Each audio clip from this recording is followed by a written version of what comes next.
आज जो मैंने घर में पूजा करके आया हूँ उससे रिलेटेड आपको गतिविधि कराऊंगा।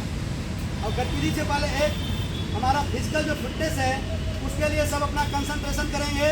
जो वंश के शर्माजी जी स्टार्ट करेंगे। शुरू।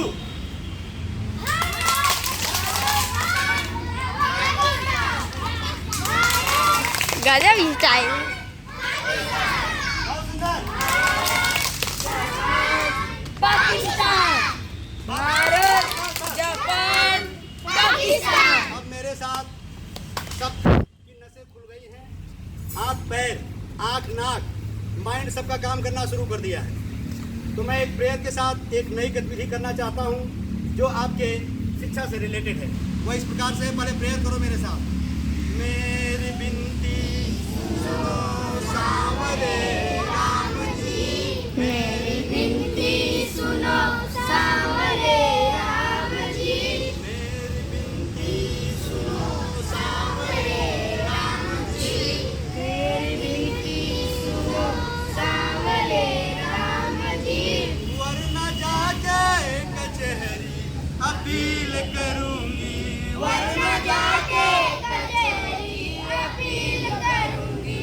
हार जाओगे अपना मुकदमा प्रभु, हार जाओगे अपना मुकदमा प्रभु।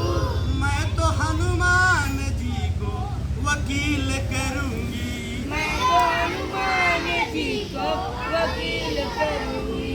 बहुत सुंदर प्यारे बच्चों, इस प्रेयर में जो राम जी शब्द आया है, राम जी क्या है?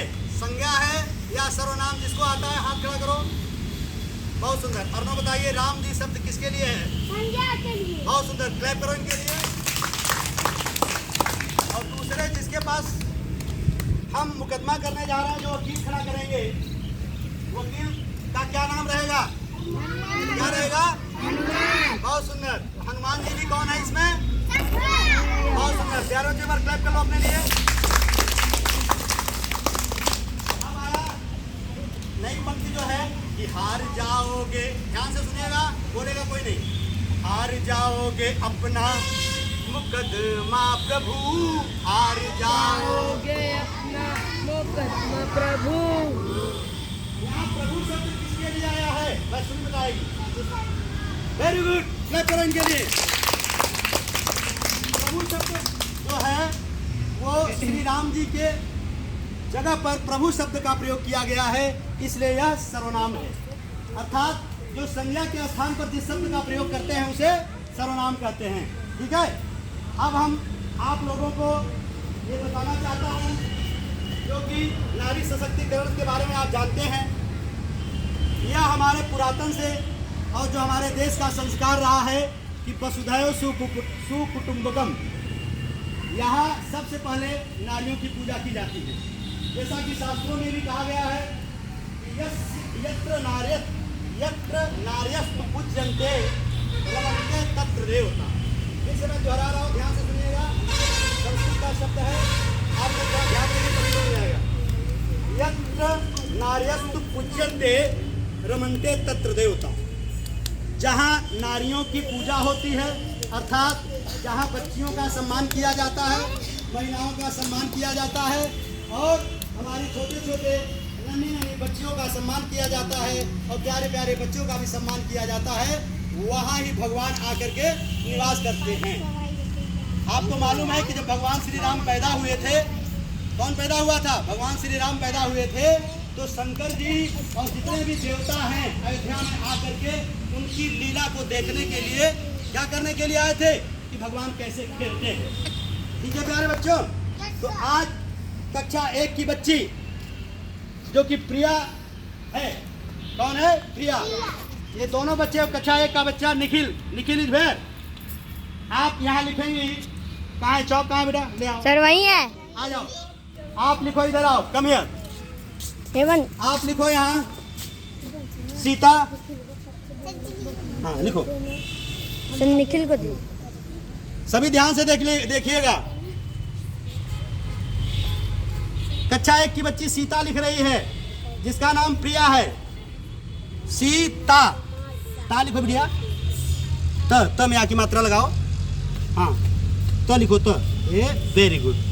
सीता। अब आप लिखिए यहाँ राम। निखिल जी राम लिखेंगे, कक्षा 1 में पढ़ते हैं ये। ध्यान से देखिए सही लिख रहा है कि नहीं, आप चेक करके बताइएगा। बहुत सुंदर।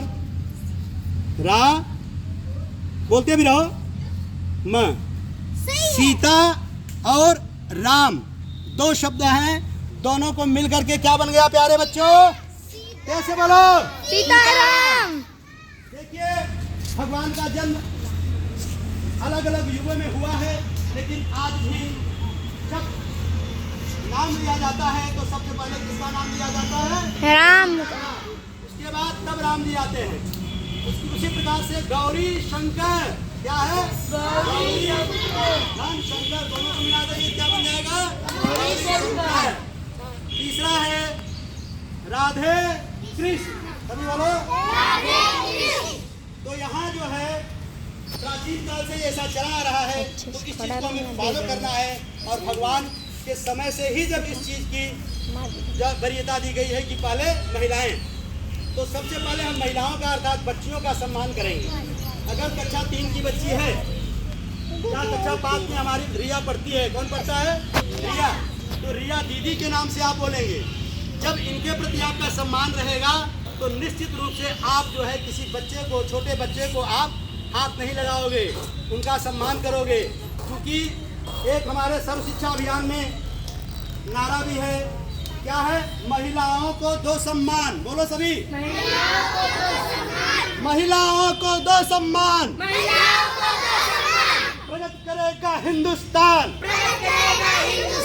भारत माता की। अगला है बेटी को भी खूब पढ़ाओ, दो घर की किस्मत चमकाओ। तो पहले हमारी बेटियां ज्यादा पढ़नी चाहिए, इसलिए कि जब तक वो अपने मम्मी पापा के साथ रहती हैं उनके सम्मान को बढ़ाती है पढ़ करके।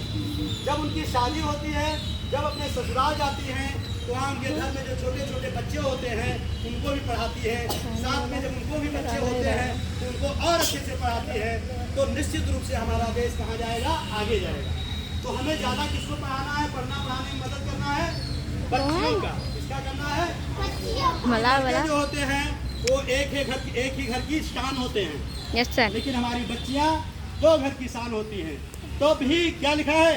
बेटी को भी खूब पढ़ाओ, 2 घर की। एक बार बच्चियों के लिए पुनः ट्रैक हो जाए।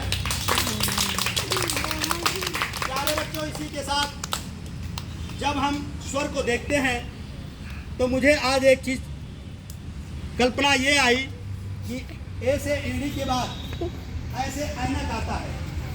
इसका जो ऐनक है, अब हम अपनी भाषा में चश्मा भी कहते हैं।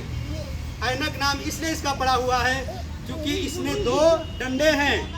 जब किसी भी अक्षर पर इसको लगा दोगे, जैसे मैंने क पर लगा दिया, किस पर लगा दिया? क पर, तो क्या बन जाएगा? वो कैलाश। तो कैलाश एक पर्वत का नाम है, इसीलिए इसको, क्योंकि 2 इसमें डंडे होते हैं, इसलिए इसको ऐ की मात्रा बोलते हैं। क्या बोलते हैं? बहुत सुंदर। अब एक नई चीज जो मैंने आपको बताया हूँ आज इस गतिविधि में बताना चाहता हूँ। अभी दौड़ के मैं स्कूल को लाया था। Yes sir. ये क्या है? ये पीला फूल। ये क्या है? पीला फूल। तो पीला शब्द इसमें क्या है? कौन बताएगा? जो पीला फूल में, पीला और फूल 2 शब्दों के योग से बना है। तो पीला शब्द इसमें क्या है? संज्ञा है, सर्वनाम है, क्रिया है कि विशेषण है? वेरी गुड, क्लैप कर दो इनके लिए। इसको फूल भी कहा जा सकता है। भगवान पूजा करते हैं या किसी भी चीज के बारे में अच्छे से बताते हैं तो उसके विशेषण के साथ बताते हैं। समझ गए प्यारे बच्चों? समझ में आ गया सबको? बहुत सुंदर।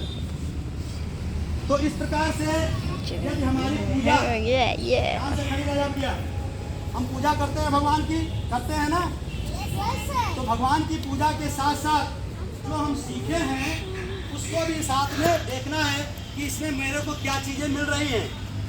जब कबीरदास जी ने एक दोहा कहा है, ध्यान से सुनिएगा सभी, कि जिन ढूंढा तिन पाया, याद है किसी को? याद नहीं है, सीख लो, काम देगा जिंदगी। तो जिन ढूंढा बिन पाइया, गहरे पानी पे डुबकी लगाओगे और खोजोगे। और मैं बपुरा बुड़न डरा रहा किनारे बैठ। अगर जिंदगी में कुछ करना है, आगे बढ़ना है, तो मेहनत करनी पड़ेगी Yes, sir. और गहरे पानी में डुबकी लगानी पड़ेगी और खोजना पड़ेगा, तभी अच्छी चीजें मिलेंगी। भगवान श्री राम के बारे में सब जानते हो? कौन जानता है? इस संसार में भगवान के रूप में अवतार लिया था उन्होंने, लिया था, लेकिन उनको तब भी कितने वर्ष का वनवास हो गया था? 14 वर्ष का। उसके बाद 14 वर्ष का वनवास काट के जब वो आए थे, यहाँ आए थे ना, यस सर। मर्यादा पुरुषोत्तम श्री राम कहलाए थे। क्या कहलाए थे? राजा श्री पुरुषोत्तम राम। इसी के साथ मेरे साथ सभी मर्यादा पुरुषोत्तम श्री राम की जय। इसे बोलो, मर्यादा पुरुषोत्तम श्री रामचंद्र जी की। बहुत सुंदर। तो भगवान हो चाहे जो भी हो, यदि हम कहीं से भी कुछ सीखना चाहते हैं तो निश्चित रूप से सीखेंगे, इसमें कोई शक नहीं है। अब फिर से मेरे साथ सभी बोलेंगे, भारत माता की, भारत माता की जय हिंद, जय भारत।